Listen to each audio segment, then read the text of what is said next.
wanted to just tell you where Boomer's at this week, talk about some of the goals we've set for the week with him. He's doing really awesome. So what I noticed a little bit last week is like pushing him a little bit more is a little bit tougher, building up that mental endurance. That is part of the process. I mean, just sometimes dogs get tired and they get a little bit like overstimulated and kind of want to be done. And part of that's puppyhood, and just as he's leaving puppyhood and coming into more adolescence, we are going to start requiring him to do more, and that's just balance in it. Balance in all things. Good boy. Yeah. At the beginning of our walk, he is so enthusiastic about working. He's like, yes, we're doing the things. And then sometimes with distractions or like loud noises or bikes, he'll get a little distracted and linger. And so this week I'm adding a new tool. I'm adding a prong collar. It's not a tool that I use as long as the e-collar. I would say probably 80% of dogs that I train, I use the prong collar. I don't really use it with young puppies. As they get older, then I'll use it. So what the prong collar does, bud, should we show him? Is, let me kind of show you. It's just like what it looks like. So it's just a little bit of that silver collar above his e-collar. So it's a tool that's meant to be used lightly. Just like with the e-collar, we want to keep it low pressure. If we need more pressure, we can always add more pressure, but we want to keep it as low as possible. And for him, it's just been a little bit of a reminder when he gets distracted and lingers elsewhere. Part of the process of service dog training is exposure. And so the more we expose him to things, he's like, hey, what's that? This is new. And so I want to have a little bit of an extra tool that I can use if needed to keep him focused on me. What I notice with him is when he gets super distracted, he tunes out the e-collar. Good job, buddy. And so, there's some dogs you can turn it up, and with him, maybe that's part of the process long term. Is we're playing with levels as he ages and matures. But I felt like with him for his age, good job leaving it. See that? I dropped that kibble. I don't let him eat things off the floor, because when you go in public, when you go to McDonald's and there's a French fry on the floor, we don't eat it. Good job, buddy. Yeah.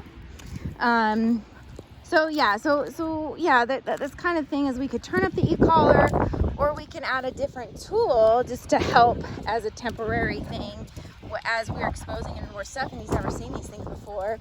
And basically, like, if I step away and he's not healing with me, I haven't had to use it in this entire video, but I have had to use it throughout this walk.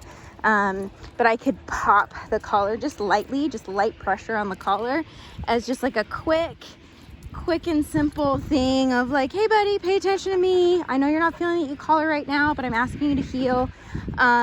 When distractions set in, often there can be like an emotional response to it with dogs, whether that's excitement or nerves or whatever the case may be. We've seen both with him. And so what we do in those situations is we just ask him to not,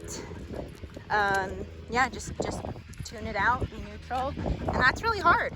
So, I mean, that's hard for people to do too. It's hard to ask us not to feel things. I mean, we're going to feel things and those are going to be presented, but it's what we do with that anxiety or excitement or distracted mind that matters. Good job, buddy. He's doing awesome. So yeah, just wanted to show you guys that. I'm going to get him in public with it this week. Just adding a prong collar. I don't add it in public because I'm a big believer in teaching first, applying second.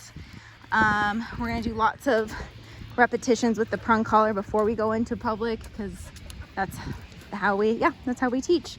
We're in a fairly low distracted environment in the sense of we're outside, we're not in the house, we're not in the backyard, and we work in this environment every day. So there's distractions that come up, so it gives us an opportunity to use the collar, but it's not overwhelming where he's not understanding what it means. Good job, Booms. Yeah. That's very good. He's a very hungry puppy today. think we've created an endless tank. He's doing awesome. Guys, just adding a little bit of a new distraction with heeling today. Making sure Boomer is heeling with me and not the stroller. This is gonna transfer to shopping carts. I took him to Lowe's yesterday and I totally spaced on bringing my phone, so I wasn't able to film it. But he did really great. Shopping carts made him a little nervous. The prong collar helped to keep his attention on me. Good job, buddy. Gosh, this child. So lots of really good stuff with him.